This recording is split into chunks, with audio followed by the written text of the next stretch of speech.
अब सीधा दर्शकों को लिए चलते हैं जहां पर सीएम योगी आदित्यनाथ इस समय बोल रहे हैं। शिक्षा विभाग के सभी अधिकारीगण, सभी सम्मानित प्रधानाचार्यगण, शिक्षकगण, अभिभावकगण एवं प्यारे बच्चों, आज मुझे जब मां शाकंभरी के इस पावन धरा पर स्कूल चलो अभियान के द्वितीय चरण के कार्यक्रम का शुभारंभ करने का अवसर प्राप्त हो रहा है,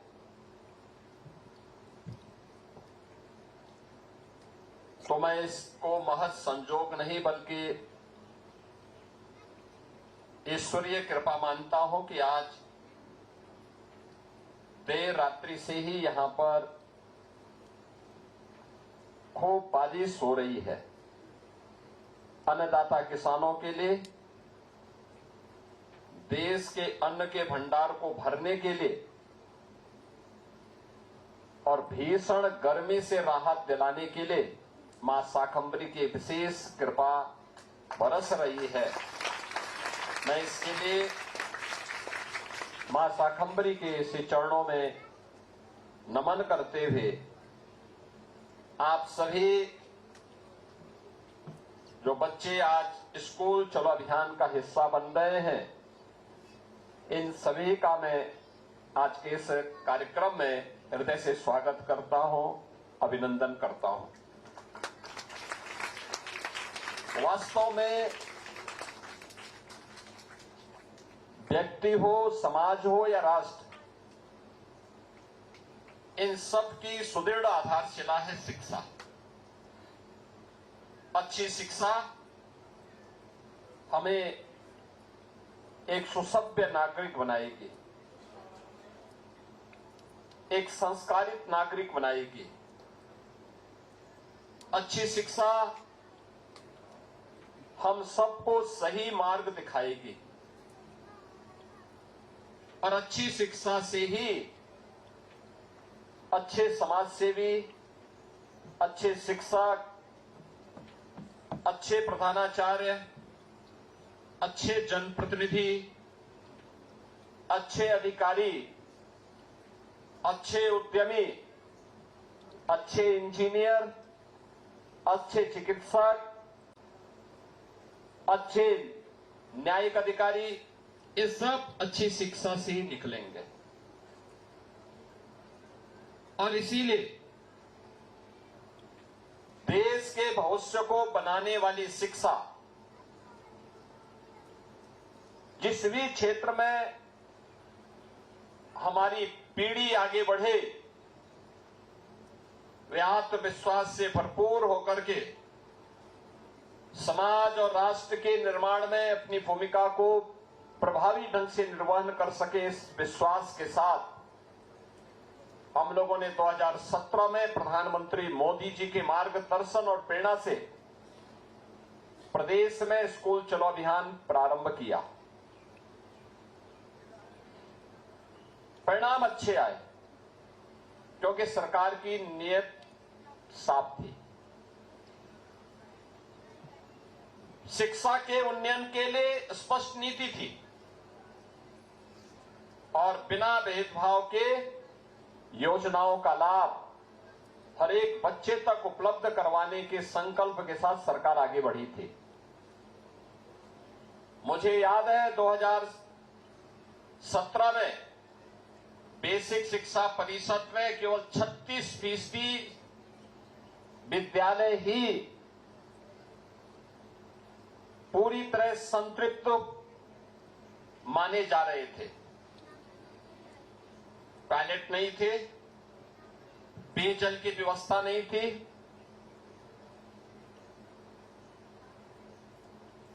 फर्नीचर नहीं थे, लाइब्रेरी नहीं थी, मिड डे मील के लिए अलग से व्यवस्था नहीं थी,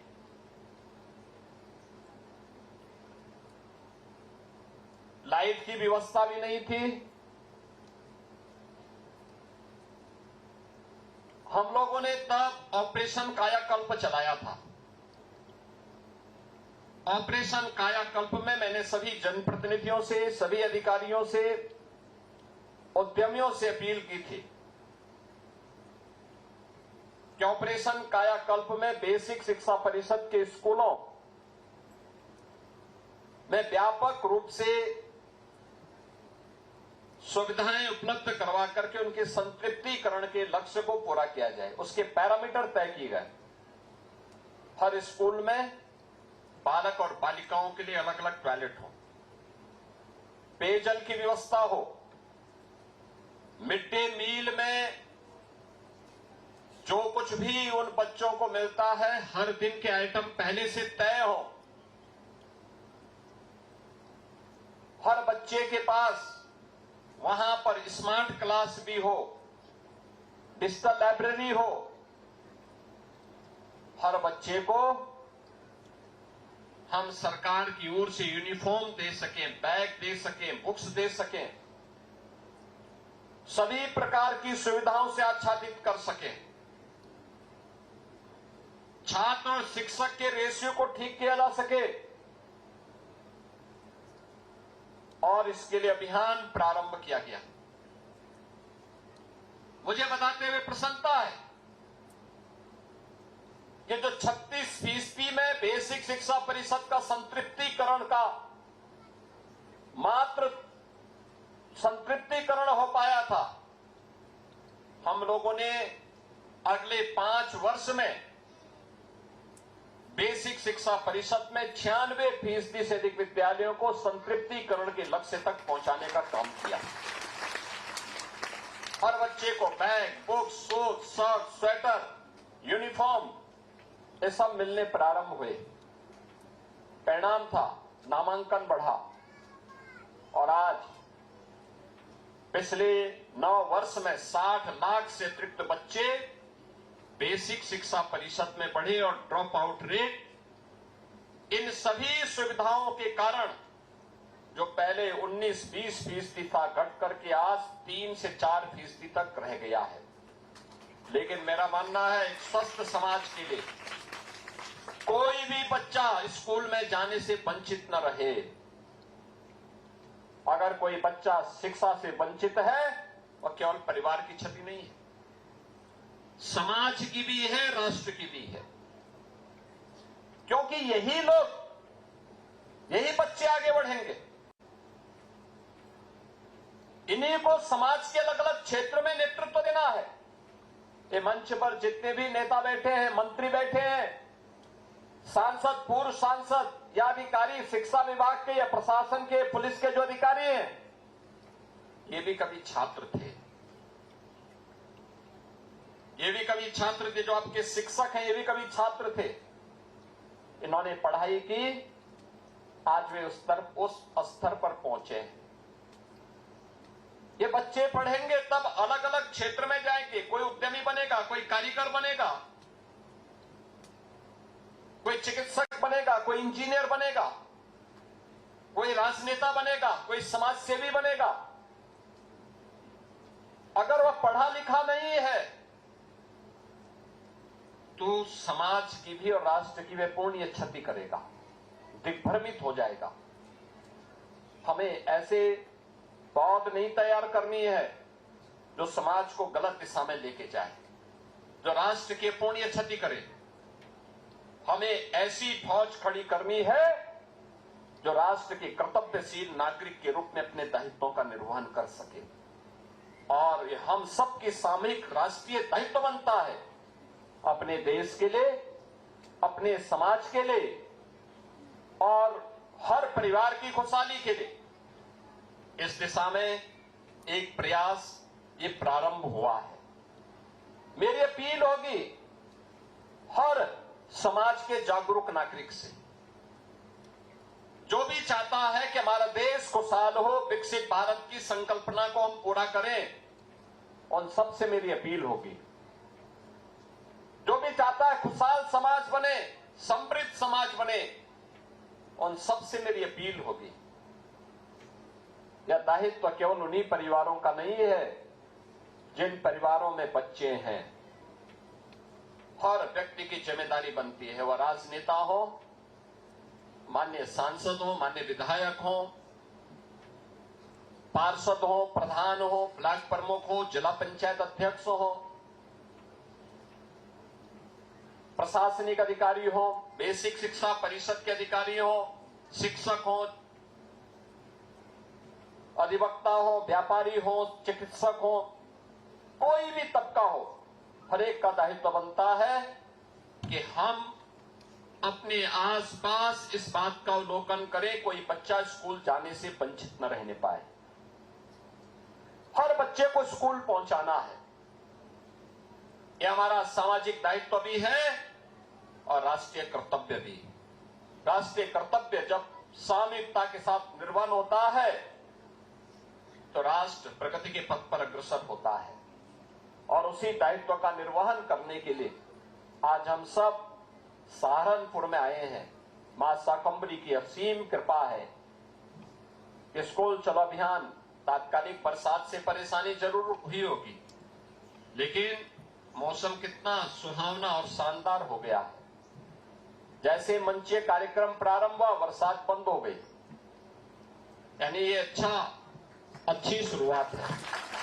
और मैं सहारनपुर वालों से भी, पूरे जनपद वासियों से भी, हर जनप्रतिनिधि से, हर ग्राम प्रधान से, हर क्षेत्र पंचायत समिति के सदस्य से, हर जिला पंचायत सदस्य से, हर पार्षद से, हर शिक्षक से, हर एमएलए एमपी से, हर एक नागरिक से और समाज जीवन के किसी भी क्षेत्र में कार्य कर रहा हो, सबसे मेरी अपील होगी, स्कूल चलो अभियान को एक जन आंदोलन का हिस्सा बनाएं। हर बच्चे को स्कूल पहुंचाएं। बेसिक शिक्षा परिषद के प्रधानाचार्यों और शिक्षकों का दायित्व है कि जिन बच्चे का एडमिशन हो उसको समय पे यूनिफॉर्म का पैसा मिले, बैग, बुक्स, शूज, सॉक्स मिले, आवश्यक सुविधाएं प्राप्त हो, बेहतरीन पठन पाठन का माहौल उसके सामने आए। आज तमाम प्रकार की सुविधाएं सरकार उनके लिए उपलब्ध करवा रही है।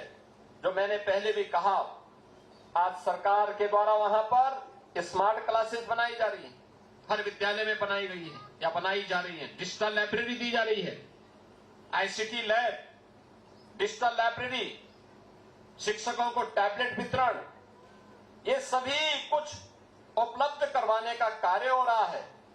इसके साथ ही हम लोगों ने 1.5 लाख से अधिक बच्चों को, जो दिव्यांग बच्चे थे, दिव्यांग जन थे, उनको सहायक उपकरण भी वितरण करने का कार्य बेसिक शिक्षा परिषद में किया है।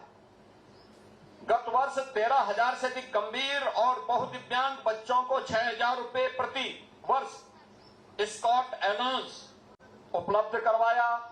23,000 से अधिक दिव्यांग बालिकाओं को 2,000 प्रति वर्ष की दर से स्टाइपेंड भी हम लोगों ने उन्हें उपलब्ध करवाने का कार्य किया है।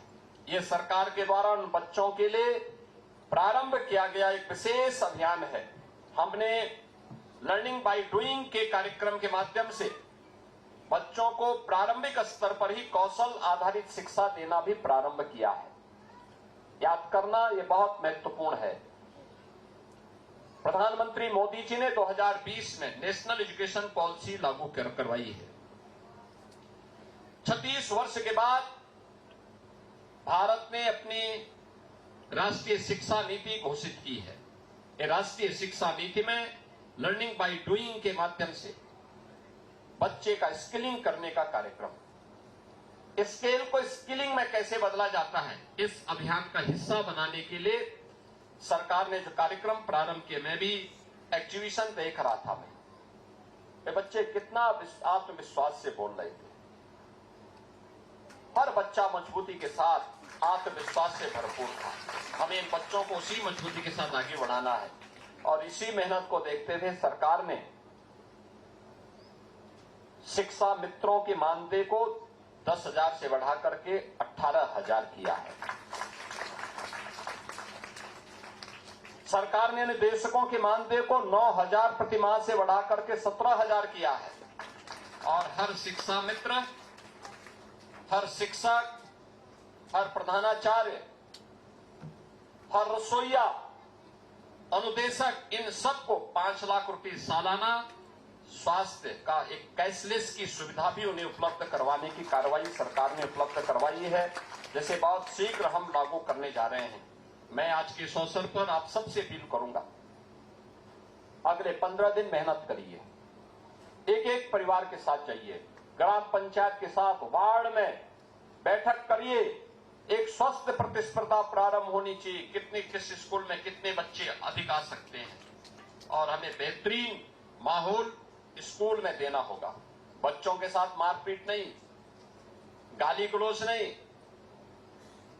प्यार प्यार में कविताओं के माध्यम से, गानों के माध्यम से उसे सीखने की, और छोटे छोटे लोकोक्तियों के माध्यम से, मुहावरों के माध्यम से उन बच्चों को सिखाने की एक हमें नई पद्धति को जन्म देना होगा। यह उस बच्चे को आसानी से जीवन भर ये शिक्षा याद रहेगी। इस विश्वास के साथ स्कूल चलो अभियान के अवसर पर मैं पूरे बेसिक शिक्षा परिषद के प्रति, सभी उन बच्चों के प्रति जो स्कूल जाने वाले बच्चे हैं, उन सब के प्रति अपनी शुभकामनाएं देता हूं, और अभिभावकों से कहूंगा कि अपने बच्चों को स्कूल जरूर भेजें। आप सबके प्रति मेरी मंगलमय शुभकामनाएं हैं। धन्यवाद। जय हिंद।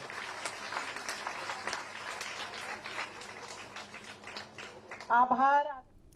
तो तस्वीरें आपने देखी स्कूल चलो अभियान, जिस पर सीएम योगी आदित्यनाथ ने विपक्ष पर करारा निशाना साधा है। कहा कि 2017 से पहले स्कूलों की हालत सही नहीं थी और इसका असर शिक्षा के स्तर में भी देखने को मिल रहा था। पहले बच्चों की शिक्षा के साथ खिलवाड़ हो रहा था। शिक्षा के क्षेत्र में हमने कई सुधार किए। तमाम बातें यहां पर सीएम योगी आदित्यनाथ ने कही है। बड़ी खबर आपको बता रहे हैं, सीएम योगी आदित्यनाथ का बड़ा बयान। 2017 से पहले शिक्षा का बुरा हाल था। पहले बच्चों की शिक्षा के साथ खिलवाड़ होता था। शिक्षा के क्षेत्र में हमने सुधार किए हैं। ये बड़ी खबर आपको बता रहे हैं। देश के भविष्य के लिए अच्छी शिक्षा जरूरी है। 2017 से पहले स्कूलों में सुविधाएं नहीं थी। ये तमाम बातें उनकी ओर से कही गई। हमने शिक्षा के क्षेत्र में कई बदलाव किए हैं। तो हमने शिक्षा के क्षेत्र में कई बदलाव किए। ऑपरेशन कायाकल्प से स्कूलों में सुधार हुआ है। आपके मोबाइल पर तुरंत आएगी ब्रेकिंग न्यूज। स्क्रीन पर सबसे पहले दिखेगी बड़ी खबर। देश दुनिया की हर खबर एक जगह। अब आपके मोबाइल पर तुरंत फटाफट इंस्टॉल कीजिए न्यूज नेशन ऐप और रखिए खुद को अपडेट।